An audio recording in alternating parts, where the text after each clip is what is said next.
Yes, sir. Great. Thank you for joining us. We've got about 75 media here on the call. We'll kick things off. This is linebacker Nolan Smith, University of Georgia. Our first question today will come from Chip Towers. Chip? Hi, Nolan. How are you? How you doing? I'm great. The obvious question from the last time you played Alabama was 0 sacks. It appeared from my reviewing the game that you guys, it's not from a lack of trying. You guys were doing some stuff trying to get to the quarterback. What has to happen different to generate pressure on the quarterback, and how important is generating pressure on the quarterback against Alabama in particular?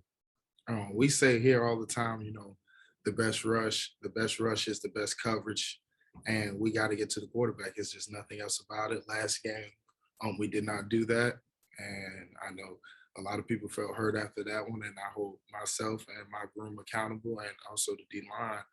That's our job as pass rushers, is to get after the quarterback, and we didn't do that.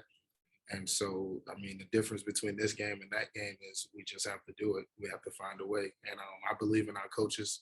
I trust in the plan that we now talking over still to be able to do that. All right. Our next question comes from Mark Schleybaugh. Mark?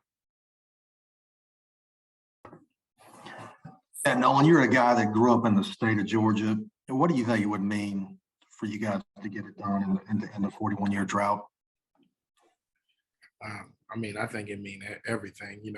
There's a lot of kids that's born and raised in the state of Georgia, and this is one that you'll never forget. And I always talk about leaving a legacy to my kids, but this is the ultimate, kind of like, a lot of people go to the programs just because of their father and everything. I want that to be my son's choice, but ultimately this is my goal and my dream, to be able to walk back here and, point at, son, this is what I did here. And, we're born and raised here. So why wouldn't we want to do that?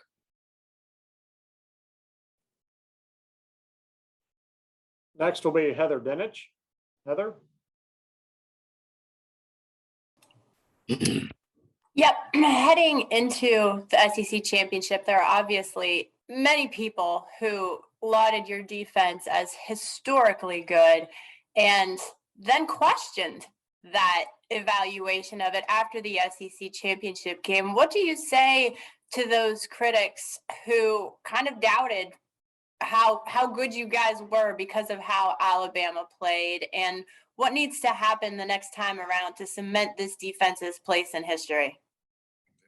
Obviously, one of the couple things is getting pressure on the queue and just being that relentless front that we always are. Every year inside the box, the front seven at Georgia has always been relentless, and we always do things right, and we always play the run, and it's a privilege to rush the passer. That's one of the things that we say here. But we just got to go do it this game. There's nothing else need to be said, and there's nothing need to be done other than trust the plan and go do it. Next will be Connor Riley. Connor? Hey, Nolan, with this being Dan Lanning's last game here, what has he meant to your development, and how has he helped the University of Georgia? Oh, man.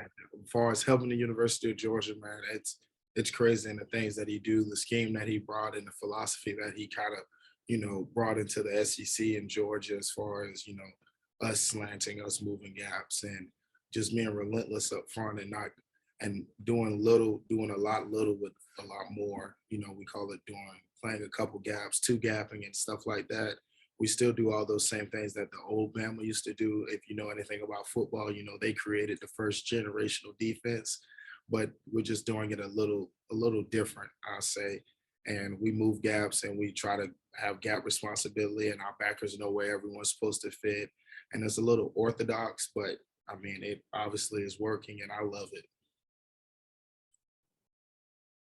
All right. Next will be Anthony Dasher. Anthony?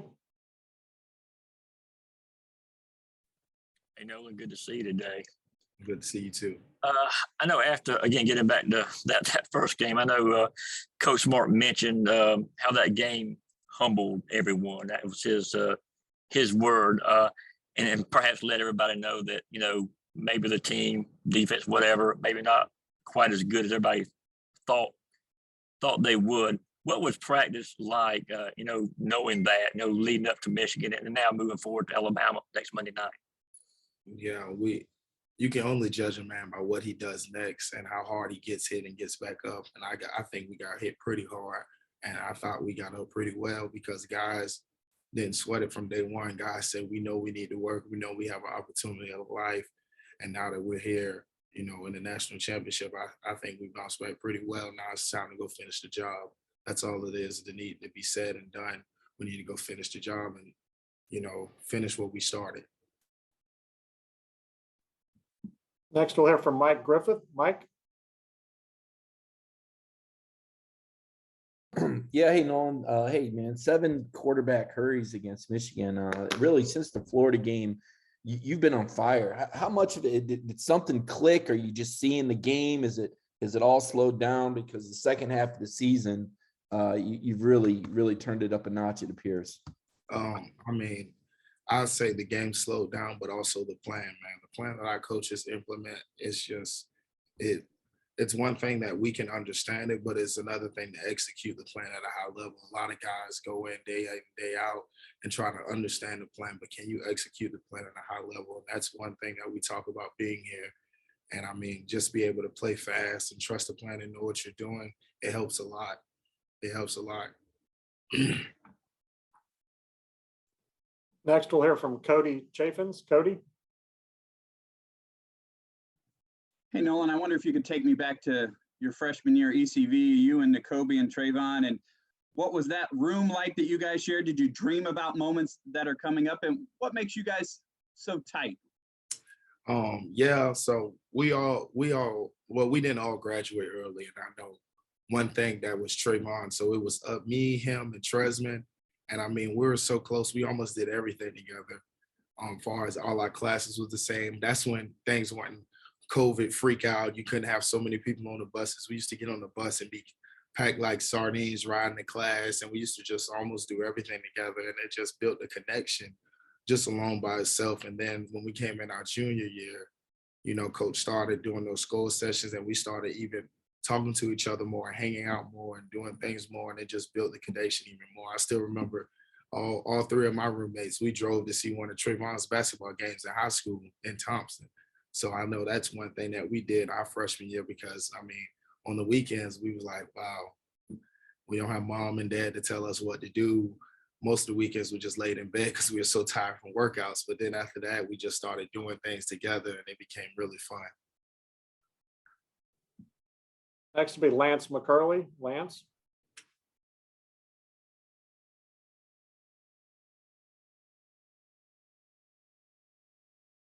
Can you hear me? Yes, sir. You said a second ago about Alabama kind of laying the blueprint kind of for y'all's success, but just a little bit in a different way. How do you think that, this group right now that's on the field is laying the blueprint for some of these freshmen and sophomores and then the recruits coming in kind of moving forward? I would say the 100% thing that we're doing now, and as the leadership group, is showing them how to work. We say hard work works at Georgia, but, some kids just get here and think it's all hard, and they're just doing this for no reason. And it's a reason, it's a reason that we don't run gases after practice. It's a reason that we do 20s after, certain things that we do, and it's a reason to do that. And I think that, guys are starting to buy into that, and you see the effect, when a lot of guys buy into the strength team program, and we all say 1 + 1 = 3. When you have that mindset as guys, the most unselfish guys in the best defense ever, and we're still unselfish, I think that's just the best thing ever. And that lays the blueprint up by itself and just things on how it needs to be done. Next will be Jake Rowe. Jake? Nolan, I was wondering if you could take me back to kind of the end of the SEC championship game. And I know you guys have talked about it being a wake-up call and being humbled, but what was your emotion after that game? What were you feeling once the clock hit 4 zeros and that one was in the books? You want to know the honest to God truth? I cried. I've been playing football. I'm 20 now. I've been playing football since I was 4. 16 years. I haven't won anything. I haven't won a championship. I won a couple bowl games, but anything big, any championship. I never won yet, and that's one thing that keeps me going. That's just something in the back of my head that I know that keeps me driving. I just want to win. I could care less how it gets done, how pretty it looks. I just want to win and play ball. Next will be Lane Higgins. Lane. Hey there, Nolan. Obviously you weren't around on that 2017 to 2018 team that last played Alabama in the championship, but it seems like they've kind of been a thorn in Georgia's side. You know, maybe not one of the team's typical rivals, but one of circumstance in the last few years, and that you always end up playing Alabama in these big consequential games. Do you think that there's kind of a mental block, or do you think that there's kind of just this, I don't know, a different way of viewing Alabama compared to different opponents based on their history against you? I said this when I was a freshman. I mean, every man wakes up and puts his pants on one leg at a time. There's no such thing as a mental block. The key word is in your head. That's mental. You got to go out and go do it. Get that out your head. I don't think it's a mental block. I think the first time we played them, we gave up a couple big plays. You change 3 plays in the game, and the whole game could be different. And one of those plays are on me myself. You know, I should have been more aware to jump on the ball instead of trying to pick it up and run. And I mean, just you can't have those small mistakes in those big games because it's a game of inches. And as we watch the film over and over again with our coaches' comments, we learn it's a game with just small inches. Next will be Steve Hummer. Steve. Yes, hi, Nolan. I don't know, for someone your age, 1980 may seem like the Middle Ages, but I don't know if how much do kids at that program hear about that team and that season, what it did, and is that any motivation at all to drive you to build that kind of legacy?